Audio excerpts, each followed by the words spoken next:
Hello, que Dieu vous bénisse au nom souverain de Jésus-Christ. Je te prie d'écouter cette vidéo attentivement et de la lire jusqu'à la fin. Vous savez, nous sommes dans une société et dans cette société, il y a plusieurs choses qui la constituent. Et dans cette société, il y a une chose que les chrétiens essaient de développer et même certains n'y arrivent pas. C'est l'amour du prochain. Vous voyez, beaucoup de personnes ne font que dire dans la bouche « j'aime mon prochain, j'aime mon prochain ». Mais le fait d'aimer son prochain, je vais juste utiliser une seule parole dans l'amour qui est les mots blessants. Vous savez, quand tu aimes quelqu'un, tu évites de faire sortir certains mots. Vous comprenez que vous pouvez marcher avec des personnes, vous pouvez vivre avec des personnes. Et lorsque un jour, certains mots sortent de votre bouche, vous allez voir que ces personnes vont s'éloigner. Même si vous leur faites du bien. Tu peux faire du bien à quelqu'un, tu peux lui faire du bien toute sa vie. Mais si dans cette traçabilité du bien, il y a des paroles choquantes, des paroles blessantes venant de vous. Vous savez, une personne peut vous aimer, mais par votre manière de lui parler, cette personne peut s'éloigner. Et Dieu a ouvert mon esprit sur les mots blessants. Vous comprenez que Dieu a ouvert mon esprit sur les mots blessants. Et j'ai constaté que certains mots qui sortent de la bouche de ceux qu'on aime détruisent. Certains mots blessants qui sortent de la bouche de ceux qu'on aime nous détruisent. Parce que nous n'arrivons pas à peser la portée de cet amour que l'autre a pour nous. Vous allez comprendre que dans les sociétés, le directeur ou quiconque peut s'adresser à toi de façon négative. Il peut t'insulter, il peut dire des choses qui te font mal malgré l'effort que tu fais, malgré le travail. Vous allez voir que ces personnes n'auront pas l'envie de se suicider. Mais lorsque c'est son père, c'est sa mère, c'est son oncle, c'est sa tante, des personnes qui portent en son cœur, mais il ne peut pas exprimer autant qu'il peut, vous allez comprendre que ces personnes-là même sont capables de se suicider. C'est pourquoi vous voyez dans la nature des personnes se suicider.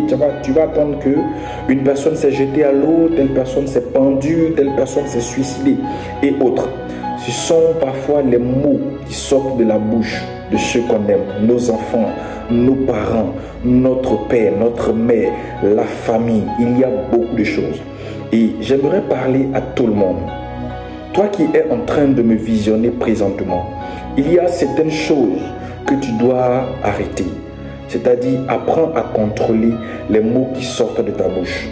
Si vous comprenez que dans la Bible, Dieu même a dit, le pouvoir de la vie et de la mort, la création se trouve au bout de la langue. Vous comprenez que ce qui sort de notre bouche a un impact. Donc, je veux que ce qui sort de ta bouche ait un impact positif et non un impact négatif. J'aimerais te faire comprendre que l'amour du prochain est cet amour-là qui couvre tout. L'amour du prochain n'est pas seulement dans les gestes, mais aussi en parole. N'est pas seulement en parole, mais aussi dans les gestes. Donc il est important que nous puissions pratiquer l'amour de Christ, l'amour de Dieu. Vous allez voir que dans 1 Jean 4, le verset 7 à 9, la Bible dit, bien-aimés, aimons-nous les uns les autres, car l'amour de Dieu, car l'amour est de Dieu. Et quiconque est né de Dieu et connaît Dieu la pratique. Celui qui n'aime pas n'a pas connu Dieu, car Dieu est amour. Frères et sœurs, j'aimerais que nous pratiquions cet amour. Si tu as ton frère quelque part, tu as ton père, tu as un proche à qui tu as blessé par tes propos, il est important pendant qu'il est encore en vie de lui dire que tu es désolé et que cela ne se répétera plus.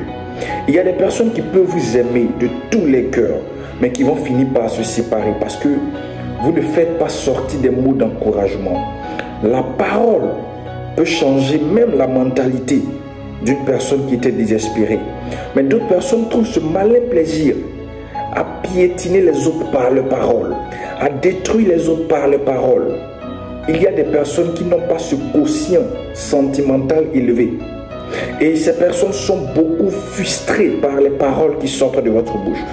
Beaucoup de personnes vous admirent, beaucoup de personnes vous aiment, beaucoup de personnes ont envie de marcher avec vous.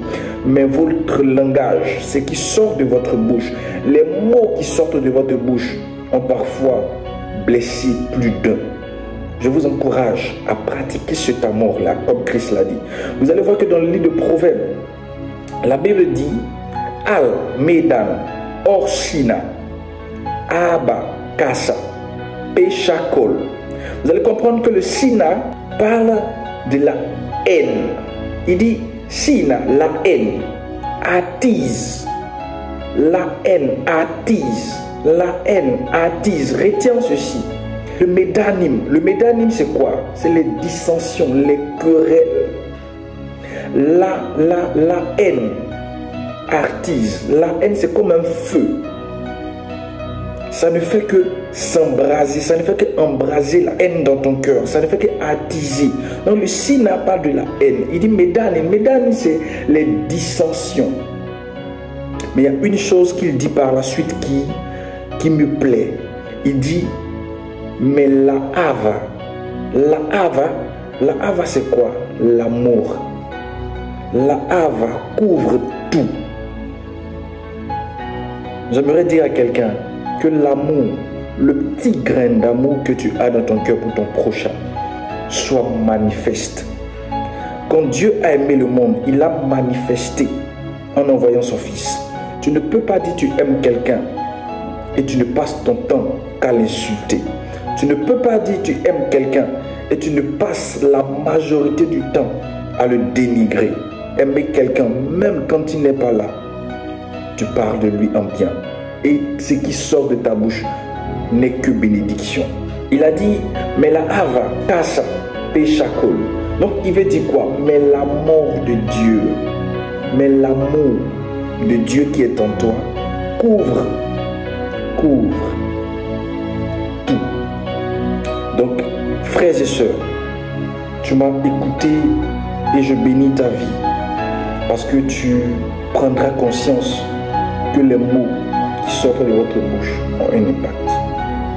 Peut-être tu ne trouveras pas utile ce que je suis en train de dire, mais certainement tu as blessé quelqu'un par tes mots.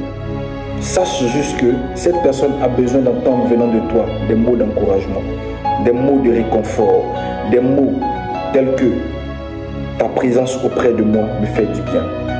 Des personnes ont envie d'entendre ça. Il peut ne pas t'apporter grande chose, mais il est juste fier d'être avec toi. Fais du bien à quelqu'un. Que l'amour de Dieu dans votre cœur soit plus grand et couvre tout. Que Dieu vous bénisse. Que Dieu vous bénisse. Shalom.